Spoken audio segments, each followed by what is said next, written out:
you need a new one? This does not excuse the reckless spending that a lot of Americans are guilty of, but it does take the attention away from their income.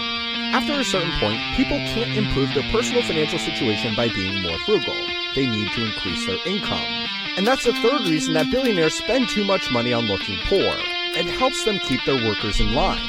The accounting firm Ernst & Young, in a report, estimated that the number of family offices in the world had doubled between 2001 and 2016.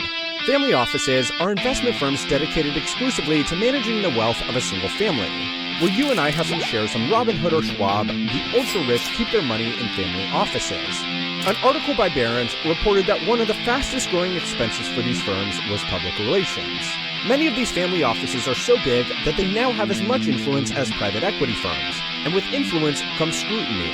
Private equity firms are some of the most hated financial institutions because they have a long history of bankrupting beloved companies and laying off thousands of workers, all to try and turn a slightly better profit.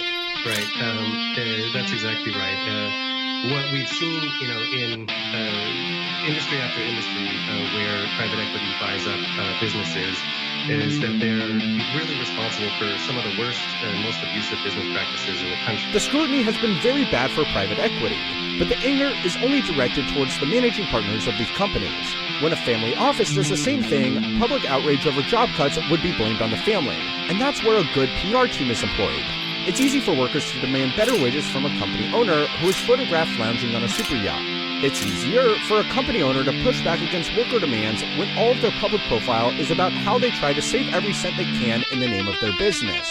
The author of the article concluded that corporations became people, as people too became corporations, and every corporation needs a media relations department. Doomsday prepping has been around since prehistoric mammalian creatures stuffed some extra nuts into a tree to survive the winter.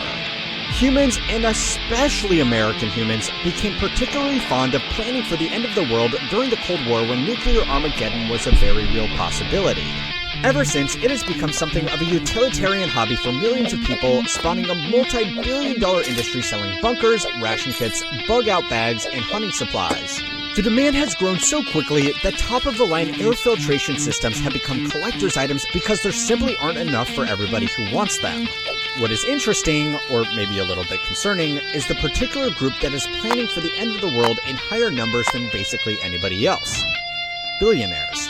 In a game of survival of the richest, people like Zuckerberg, Peter Thiel, Sam Altman, and the former CEO of Reddit have all reportedly invested tens of millions of dollars in lavish accommodations to wait out the end times. These are just the ones we know about in a game where discretion is obviously a big advantage.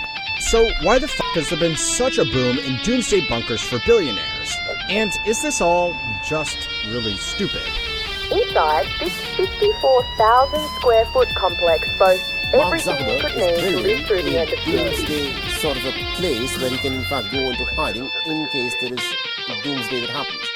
According to Forbes, there are 2,781 billionaires alive as of March of 2024.